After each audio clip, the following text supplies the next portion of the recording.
സുഗന്ധഗിരി മരമുറി കേസിൽ ഇടപെട്ടിട്ടില്ലെന്ന് NCP സംസ്ഥാന അധ്യക്ഷൻ PC ചാക്കോ. DFO ഷജന കരീമിനെ അറിയില്ല. വിശദീകരണം ചോദിക്കാതെ ഉദ്യോഗസ്ഥരെ സസ്പെൻഡ് ചെയ്തത് തെറ്റായിരുന്നു.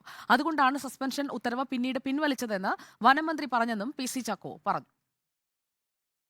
ശശീന്ദ്രനോട് ചോദിച്ചപ്പോൾ എന്നോട് പറഞ്ഞത് ഏതൊരാൾക്കും ഒരു എക്സ്പ്ലനേഷൻ ചോദിക്കാതെ ഒരു നടപടി എടുത്താൽ ഒരു കോടതിയുടെ വരാന്ത ചെന്നാൽ തട്ടിക്കളയും.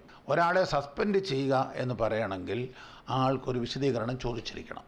അങ്ങനെ ചോദിക്കാതെ സസ്പെൻഡ് ചെയ്തതുകൊണ്ടാണ് അവരുടെ സസ്പെൻഷൻ ക്യാൻസൽ ചെയ്തത് എന്നാണ് പറഞ്ഞത്. പക്ഷെ പിന്നീട് അദ്ദേഹത്തിൻ്റെ ശ്രദ്ധയിൽ വിശദീകരണം ചോദിച്ചിട്ടില്ല എന്ന് വന്നപ്പോൾ അദ്ദേഹം തിരുത്താൻ പറഞ്ഞു.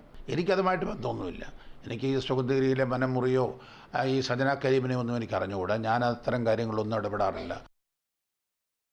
VS രഞ്ജിത്ത് നൽകും കൂടുതൽ വിവരങ്ങൾ. VS രഞ്ജിത്ത്, PC ചാക്കോ കൈമലർത്തുകയാണ്, താൻ ഇടപെട്ടിട്ടില്ല എന്ന് പറയുന്നു. അപ്പോൾ യഥാർത്ഥത്തിൽ വിശദീകരണം ചോദിച്ചോ? വിശദീകരണം ചോദിച്ചതിന് ശേഷം നടപടി എടുക്കാനാണോ വനമന്ത്രി ഉദ്ദേശിച്ചിരിക്കുന്നത്? എന്താണ് ഈ വിഷയത്തിൽ ഇപ്പോൾ സംഭവിച്ചുകൊണ്ടിരിക്കുന്നത്? VS രഞ്ജിത്ത്. ഷജന കരീമിന്റെ സസ്പെൻഷൻ പിൻവലിച്ചതുമായി ബന്ധപ്പെട്ട് NCP സംസ്ഥാന അധ്യക്ഷൻ PC ചാക്കോയുടെ ഇടപെടൽ വലിയ വാർത്തയായിരുന്നു. PC ചാക്കോ ഇടപെട്ടാണ് ഇടതുമുന്നണിയുടെ സമ്മർദ്ദത്തെ തുടർന്നാണ് ഷജന കരീമിന്റെ സസ്പെൻഷൻ പിൻവലിച്ചത് എന്ന രീതിയിലുള്ള വാർത്തകൾ ഉണ്ടായിരുന്നു. അത് പൂർണ്ണമായും നിഷേധിക്കുകയാണ് PC ചാക്കോ ചെയ്യുന്നത്. PC ചാക്കോ പറഞ്ഞു, ഈ സംഭവം ഉണ്ടായ സമയത്ത് പാർട്ടിയുടെ ഒരു മന്ത്രി എന്ന രീതിയിൽ വനമന്ത്രിയോട് കാര്യങ്ങൾ ചോദിച്ചിരുന്നു. അന്ന് അദ്ദേഹം പറഞ്ഞത് ഈ ഷജന കരീമിനെ സസ്പെൻഡ് ചെയ്തത് നടപടിക്രമങ്ങൾ പൂർത്തീകരിക്കാതെയായിരുന്നു. വിശദീകരണം ചോദിക്കാതെ സസ്പെൻഷൻ നടപടിയിലേക്ക് കടന്നാൽ അത് കോടതിയിലെത്തിയാൽ ചോദ്യം ചെയ്യപ്പെടും. അതുകൊണ്ട് കോടതിയിൽ നിലനിൽക്കാത്ത സാഹചര്യത്തിലാണ് ഈ സസ്പെൻഷൻ നടപടി പിൻവലിച്ചത്. മന്ത്രിതലത്തിൽ അറിഞ്ഞുകൊണ്ടല്ല സസ്പെൻഷൻ നടന്നത്. ഉദ്യോഗസ്ഥന്മാരാണ് സസ്പെൻഷൻ നടപടിയിലേക്ക് കാര്യങ്ങൾ എത്തിച്ചത്.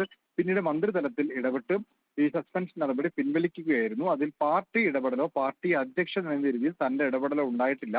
മാത്രമല്ല, ഇത്തരത്തിൽ ഷജന കരീം എന്ന വ്യക്തിയെ, ഷജന കരീം എന്ന DFIO അറിയില്ല എന്നും PC ചാക്കോ പറയുന്നുണ്ട്. ഏതായാലും സുഗന്ധഗിരിയിലെ മരമുറി വലിയ കൊള്ളയാണ് എന്നും സമ്മതിക്കപ്പെടുന്നുണ്ട്. അതിന് പിന്നിൽ ഉദ്യോഗസ്ഥ തലത്തിൽ ഇടപെടൽ ഉണ്ടായിട്ടുണ്ടെങ്കിൽ ആ ഉദ്യോഗസ്ഥർക്കെതിരെ നടപടിയെടുക്കുമ്പോൾ അതിൽ ആരാണ് ഇടപെട്ട് എന്ന ചോദ്യം ഇപ്പോഴും ബാക്കിയാവുകയാണ്.